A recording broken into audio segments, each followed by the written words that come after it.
देवभूमि उत्तराखंड में इन दिनों चारधाम यात्रा की धूम है।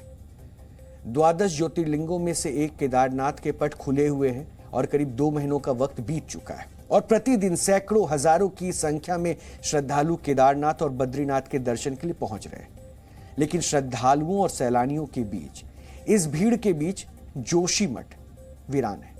जोशीमठ आप भूल तो नहीं गए, क्योंकि उस समय अब से थोड़े दिन पहले, 6 महीने पहले, बहुत सारे कैमरे वहां पर आपने देखे होंगे। जोशीमठ कभी चारधाम यात्रा का महत्वपूर्ण पड़ाव होता था। केदारनाथ और बद्रीनाथ जाने वाले यात्री यहीं से होकर गुजरते थे। लेकिन इस ऐतिहासिक शहर में आज सन्नाटा पसरा हुआ है। सन्नाटा इसलिए है क्योंकि सदियों तक भारत की आस्था का मार्ग बना रहा जोशीमठ आज भी डूब रहा है। जोशीमठ डूब रहा है कुदरत की दी दरारों में, दर्द में और उस दहशत में जो इस शहर के खत्म हो जाने के बाद आशंका से पैदा हुई।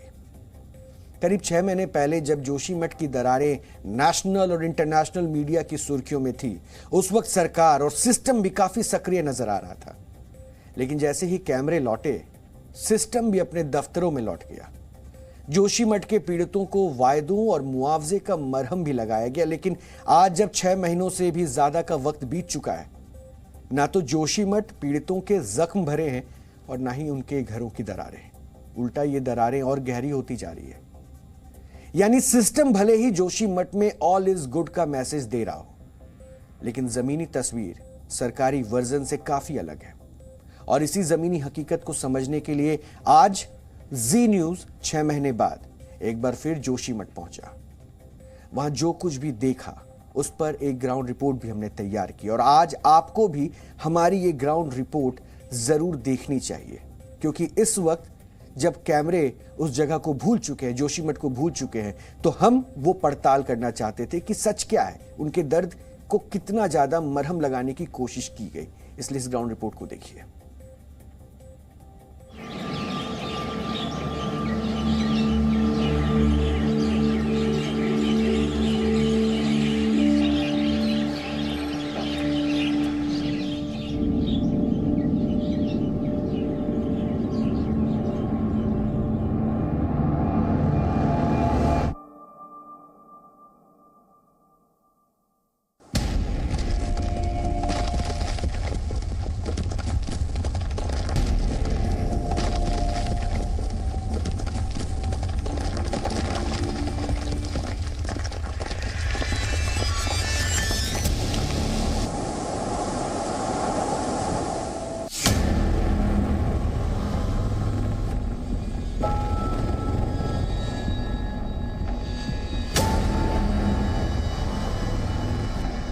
आज उन टूटे फूटे घर पे रहने के लिए हम मजबूर हैं। जाएं तो जाएं कहाँ?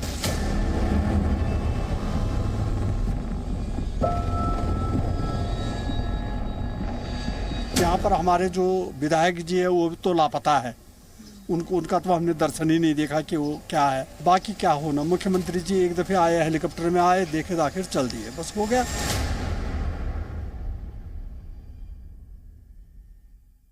उत्तराखंड देवों की भूमि है। ये वो भूमि है जिससे पूरे देश का आध्यात्मिक और भावनात्मक लगाव है।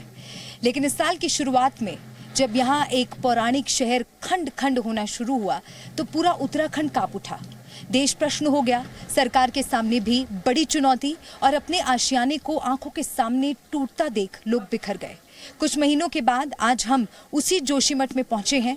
हम ये देखना चाहते हैं कि आपदा के बाद यहाँ पर कैसे हालात हैं, राहत की राह कितनी मजबूत हुई है। हम यहाँ ये भी देखना चाहते हैं कि क्या जोशीमठ का अस्तित्व बचने की कोई गुंजाइश बची है, क्या है यहाँ की मौजूदा स्थिति, इस बात की भी हम पड़ताल करेंगे। 6 महीने का वक्त यूं तो बहुत ज्यादा नहीं होता, लेकिन बात अगर मुद्दों और वादों को भूल जाने की हो, सरकारों के लिए इतना वक्त काफी होता है।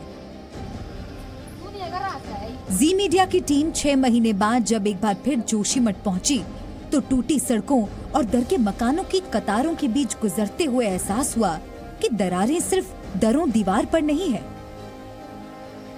सिस्टम पर लोगों का भरोसा भी दरक चुका है।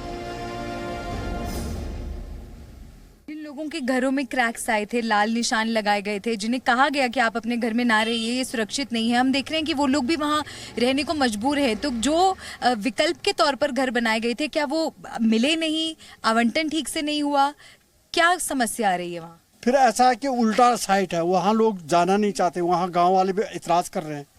गांव वाले कह रहे हैं कि अगर ये लोग यहाँ बसेंगे तो हमारा जंगल का नाश होगा और हमारा सारा घास लकड़ी जो भी है, खेती पाती, ये सारे बर्बाद हो जाएंगे।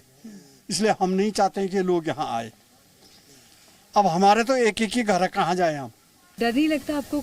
डर लगता है कभी कुछ भी हो जाए, डर तो है हमें। कैसे, मतलब कोई मदद के लिए अभी तक नहीं आया यहाँ पर? जाएंगी कहाँ जाएंगी, शिफ्ट करने के लिए कहाँ जाएंगी? उतनी सारे सामान है, कहाँ ले जाएंगी? हमारी दुकान है, सामान है, किराएदार है, कहाँ ले जाएंगे? जोशीमठ की ये दरारें कभी ग्लोबल मुद्दा बन गई थीं। नेशनल और इंटरनेशनल मीडिया के कैमरों ने डूबते जोशीमठ का सच बयां किया था। खत्म होते एक शहर को बचाने के लिए सरकार भी एक्शन मोड में आ गई थी। वादों और भरोसों की पूरी फहरिस्त भी जारी कर दी गई। लेकिन वक्त बीता तो ऐसा लगा जैसे सिस्टम के बही खाता में जोशीमठ भी हाशिए पर चला गया हो। लेकिन जो वक्त गहरे से गहरे जख्म को भर देता है, वो जोशीमठ की दरारें नहीं भर सका। उल्टा ये दरारें और इन दरारों की दहशत और गहरी होती चली गई। मेरे पीछे आप अगर ये वादियां देखेंगे तो आप जानेंगे कि जोशीमठ की प्राकृतिक खूबसूरती देखते ही बनती है। अद्भुत यहाँ पर नज़ारा है और दूर दूर से लोग यहाँ पर जोशीमठ घूमने के लिए आते हैं। लेकिन 2 जनवरी की देर रात जो यहाँ की जनता ने महसूस किया, जो तस्वीरें देखी, वो भयावह मंजर आज भी उनके जहन में जिंदा है। पूनम जी हमारे साथ हैं जो यहाँ पर रहती हैं। सिंघधर में इस वक्त मैं मौजूद हूँ, वार्ड नंबर 4, जो कि एक डेंजर जोन में आता है। जनवरी में ये आपदा आई, अब कुछ महीने बीत चुके हैं, आप अभी भी उसी घर में रह रही हैं, क्या डर नहीं लगता आपको? अब डर तो क्यों नहीं लगेगा मैडम, देखो यहाँ से आगे से धसाव हो रखा है, पूरा रोड तो आप लोगों ने देख ही दिया। ये आगे वाले मकान में रेड क्रॉस लगा है, पीछे वाले में भी, और बीच में हूँ मैं। और जो है कि इधर साइड से भी पूरा धसाव हो रखा है, दीवार टूट के पूरा नीचे जा रखे हैं। ये आप देखिए, मैं अपने सहयोगी सूरज से कहूंगी कि वो आपको ये क्रैक्स यहाँ पर दिखाएं। और आप जरा सोचिए कि किसी के घर में इस तरह की दरारें आई हो तो वो हर वक्त कितनी दहशत में रहते हैं, डर के साए में जीते हैं। ये और भी गहरी दरारें हैं यहाँ पर आप देखिए। ये दरारें हैं, ये उसी दिन का जो हुआ है। अंदर आप देखिए, बाथरूम तक में कितनी गहरी दरारें आ चुकी हैं। तो ये उसी दिन दरारें हैं? उसी दिन का है, ये सब उसी दिन का है, नहीं तो पहले तक नहीं था। देखिए मकान बनता है तो हल्का बैठता है मकान, मतलब जगह लेने के लिए अगर बैठता है तो मतलब ये क्रैक्स, इतने क्रैक्स नहीं आते हैं।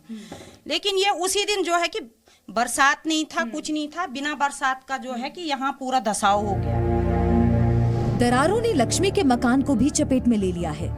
घर की दरारें दिखाते वक्त उनकी आंखों में दहशत ही नहीं, दर्द की लहर भी तैराई। ये दर्द अरमानों से सजाए गए आशियाने को गंवाने का ही नहीं, सिस्टम की नजरों में नजरअंदाज होने का भी है। पहले ये जो घर है, यहाँ पर बहुत ज्यादा टूटी हुई दीवारें नजर आ रही हैं। लक्ष्मी, आप हमें बता सकती हैं यहाँ पर इतने सारे हैं? कौन रहता था यहाँ पे? आश्रम में बाबा रहते हैं और ये यहाँ पे मतलब किराए पे भी थे, 50,000 रुपए दे करके लोगों को तो यहाँ से हटाया गया है। लेकिन जो यहाँ के रहने वाले वो कहाँ जाएंगे? उनकी व्यवस्था सरकार ने सुनी नहीं है, जबकि लोग इस दशाव पे रह रहे थे। रातों रात लोगों को यहाँ से हटाया गया, फिर उन्होंने टीन खोल करके फिर यहाँ पे अपने लिए बनाया है खुद। और इतने धसाव होने के बावजूद बोलते हैं कि सिंघधार वार्ड में ऐसा कुछ नहीं है, धामी जी यहाँ पे आए हैं। तो लेकिन झूठ नहीं बोलना चाहिए, जो दिखता है वो बोलना चाहिए। लोगों को बचाना, रहना बहुत मुश्किल हो गया है। ऐसी कंडीशनों में लोगों ने अपनी व्यवस्था खुद की है। जोशीमठ जो कभी 4 धाम यात्रा का अहम पड़ाव होता था, आज वहाँ सन्नाटा पसरा है। चहल पहल की जगह वीरान और उजाड़ मकान नजर आते हैं। लाल निशान वाले इन घरों को खतरनाक बताते हुए खाली करा लिया गया था। लेकिन लक्ष्मी जैसे ना जाने कितने ऐसे लोग हैं जिनके घर लाल स्याही से भले ही बच गए हों, लेकिन दरारों से नहीं बच सके। और अब बारिश दहलीज पर खड़ी है तो ये कहां जाएंगे, कोई नहीं जानता। लक्ष्मी, आपका घर है और आप मतलब घर में आप बता रही थी कि क्रैक्स आए और उसके है इसमें, ये देखिए यहाँ पे भी है और यहाँ ये मैंने दरिया बिछा करके अभी इसे बंद किया है, ये दरिया डाल करके ये इतने ये पूरे इधर से लेकर वहां तक और उधर वाला घर भी एकदम टूट गया है। ये क्रैक्स जो अभी दिख रहे हैं ये हल्के फुल्के चल ही रहा है ऐसे। आपके घर में कौन कौन रहता है? यहाँ पे हमारा पूरा परिवार ही है, यहाँ पे रहते ही हम 5 परिवार है और बच्चे हैं। और ये पूरा घर ऐसे करके नीचे को हो रखा है, ये अभी भी ऐसे ये हाँ नीचे को हो रखा है ये। ये नीचे को है, इसमें बाकी ये ढलान सी महसूस हो रही है यहाँ ये पे। नीचे को हो गया है ये। जब यहाँ गैप पीछे से फट गया तो ये नीचे करके मैं डर के मारे दरिया बिछा करके फिर भी रह रही हूँ मैं यहाँ पे। और ये जो अंदर है इस वाले लेकिन उसको ढक देने से डर खत्म तो नहीं हो जाता, खतरा तो नहीं खत्म? कहाँ जाए मैम, ऐसे जाए भी कहाँ जाए। अभी बहुत सारे सुझाव सरकार को न सिर्फ मौखिक तौर पर बल्कि लिखित में भी दिए, लेकिन अफसोसजनक बात है कि उनमें से किसी पर अमल नहीं हो रहा है। सरकार ने जो अध्ययन कराए उनकी रिपोर्ट नहीं आ रही है। उसके बाद जो ये सिफारिशें की गई थी कि जोशीमठ के स्थायीकरण के लिए, लेकिन इस पर जो है जोशीमठ के स्थायीकरण पर अभी तक जमीन पर एक भी कार्य नहीं हुआ। जोशीमठ के लोग नहीं जानते कि उनका घर कितना सुरक्षित है, वो रहे या फिर घर छोड़कर विस्थापित बन जाए। स्थिति यह है कि अब जून का महीना चल रहा है और 15 जून के बाद जो है यहाँ बरसात शुरू हो जाती है। बरसात के मौसम में ये आशंका है कि ये दरारें और ज़्यादा बढ़ेंगी, भूधसाव और ज़्यादा होगा, लोगों के लिए जीवन असुरक्षित होगा। ऐसे समय में लोगों का उन्हीं दरार वाले घरों में रहना दुर्भाग्यपूर्ण है, खतरनाक है। बीतते वक्त के साथ जोशीमठ के लोगों की आस और उम्मीद भी धुंधला रही है। उन्हें यकीन था कि सरकार कोई ना कोई रास्ता जरूर निकाल लेगी, लेकिन पहाड़ों की तरह अब उनका यकीन भी दरक रहा है। और अब सरकार के सामने जोशीमठ ही नहीं, जनता के इस यकीन और भरोसे को बचाने की भी चुनौती है। उत्तराखंड का पौराणिक और ऐतिहासिक जोशीमठ शहर आज अपने अस्तित्व को बचाने का प्रयास कर रहा है। जोशीमठ में जीवन को पटरी पर लाने के लिए सरकार की तरफ से कोशिशें तो हुई, कुछ लोग खुश हैं, लेकिन कुछ का कहना है कि मदद पाने के ख्वाब अभी अधूरे हैं।